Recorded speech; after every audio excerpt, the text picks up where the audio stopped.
What's up, guys? My name is Zack, and today I am driving a 1995 Plymouth Voyager. Up front is a 3.0-liter V6, and down below is a 3-speed automatic transmission. Now, I am super excited to be driving this Plymouth Voyager for two reasons. First of all, I've always loved this era of caravan, town and country / Voyager, but the second reason is the fact that these cars aren't getting any younger, and so I love filming and recording cars that might not be on the road in 10 years. For preservation's sake. So I hope that one day you'll watch this video and remember how great the Voyager was. But if you would like to submit your own vehicle, you can head on over to my website, zackpradel.com/submit.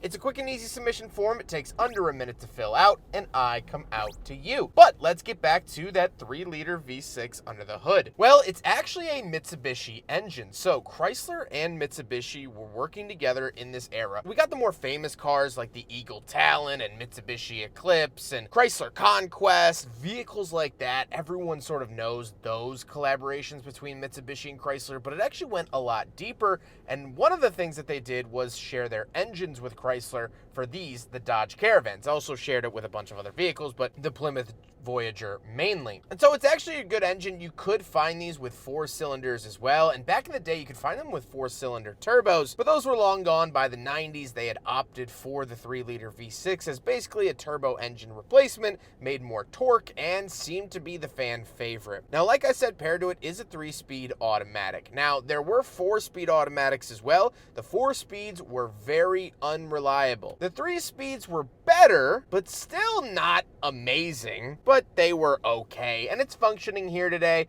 so I don't have any complaints. It's a little jerky here and there, but that's okay by me. Last but not least about the drivetrain, of course, the Plymouth Voyager is front-wheel drive. How does it feel to drive the 95 Voyager? Well, it feels like every other caravan and minivan I've driven from the era. It definitely has the nicest ride. And as of recently, I have driven the Ford Aerostar. A few years ago, I drove the Oldsmobile Silhouette, and I've driven the Astrovan / Safari. And this, I think, has the nicest ride quality of all of them. That was kind of the cornerstone of what made these so great, was not only the features, not only how affordable they were at the time, but their ride quality seemed to be head and shoulders above of the competition, and that's definitely nice to see. With that stuff out of the way, let's talk about the interior. Well, directly in front of me is my information center up on the dash, but then down below that, we get our 3 gauges for coolant temperature, speed, and fuel. Off to the left of the gauge cluster, we get our headlight switches and hazard switch, as well as our gauge dimmer switch, and off to the right, we have our wiper options and defrost.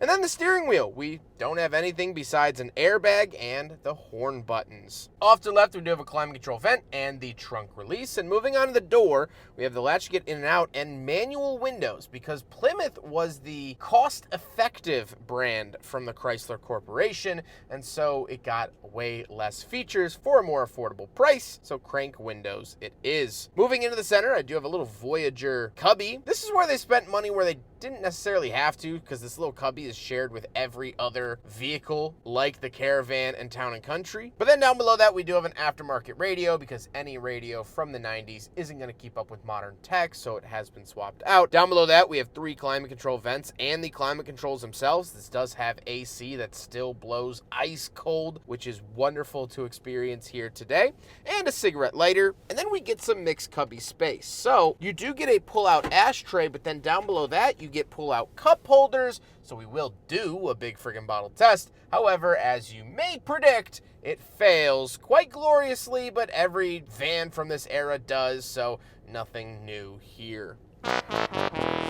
Then we get a giant cubby and no center console. So the shifter is up on the column, but no center console, meaning if it's pouring rain and you want to get into the back, you don't have to go outside. And I miss that about vans.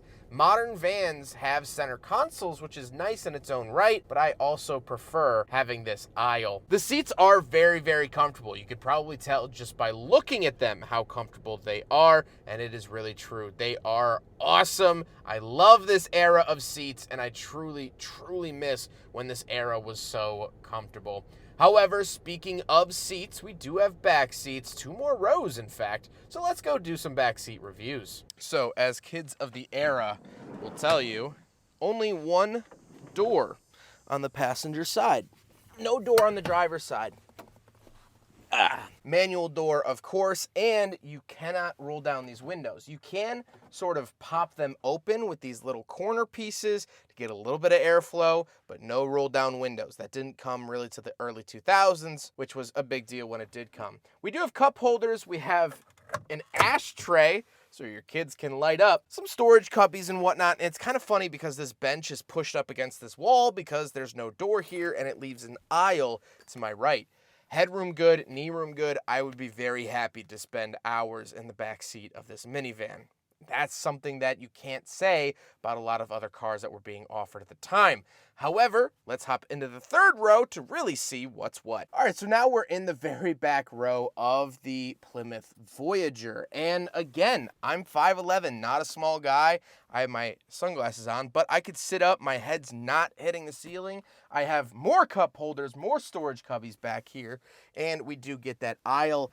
Again, this is why this was just head and shoulders above of the competition at the time. Not other minivans, but just the minivan in general, and why the wagons started to slowly go away, but we'll talk about that a little bit later on. Let's hop out now, and we'll take a quick look at the trunk and cargo space, and then we'll talk about the looks. Right around the back of the Plymouth Voyager.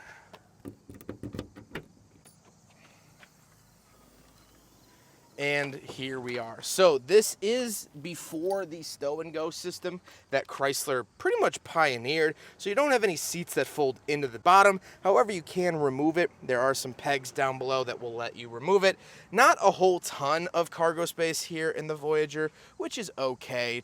Kind of to be expected, but again, you can remove this, or a lot of people did rooftop carriers for vacation and whatnot. So here is the rear cargo space of a 95 Voyager, if you were ever curious, or if you just wanted to remember yours from your childhood.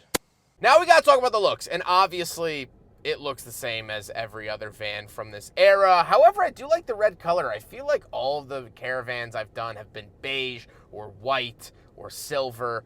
Just boring colors. It is nice to actually see an interesting colored Voyager, especially because this was the basic version of it. So they actually had a little bit of fun with painting it, but other than that, no other features were really available here. With all of that being said, let's get on to my final thoughts. What do I think driving another Plymouth Voyager here on the channel, a vehicle that I like quite a bit? Well, of course, it's always fun to slip into yesteryear and really enjoy something that was so commonplace back in the 1990s. So many families had Caravans and Voyagers. I'm sure someone watching this video right now, it might be you, grew up in one of these and oh man, we took that to football practice, we took that to recitals, we took that to school, we took it to work, we took it on vacation. This was the family truckster for years and years and years. And what's interesting is that yesterday, in real time, this was probably months ago now, between videos, I drove a 1981 Oldsmobile Cutlass Cruiser. That was the family vehicle at the start of the 80s. Wagons were the family vehicles all throughout 50s, 60s, and 70s. But then Chrysler came out with the Caravan, the first generation. This is the second gen, but the first generation. And they completely changed the game. So seeing it barely 10 years later, 14 years after that Oldsmobile Cruiser, this was now the status quo. This was what was hot.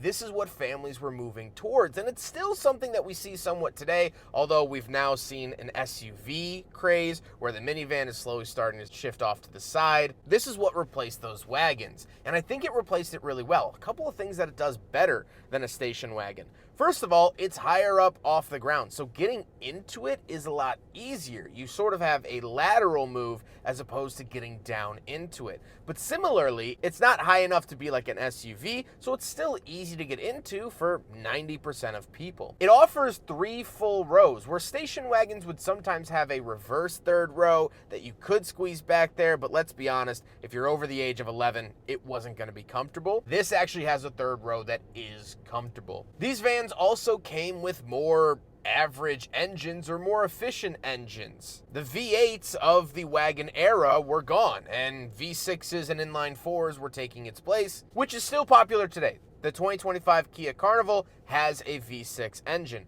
The Honda Odyssey, V6. The Chrysler Pacifica, V6. That was all started around this time of this van. And so it's always cool for me to take that step back and to realize and to learn what actually happened in that era, something that I was barely alive for. And so today, that's why I wanted to share this 95 Voyager with you today. I hope you guys enjoyed the video. Huge thank you to Carl and Mark for letting me take out their Plymouth Voyager. They've been a big support to the channel. I have reviewed dozens of cars from them at this point. Nothing new. They are absolutely wonderful, and you can find Carl's YouTube channel in the description below. Go check it out if you're into old Chryslers and just old cars. He has some really good videos. But I hope you guys enjoyed the video. Don't forget to rate the video, comment on the video, and subscribe if you really liked it.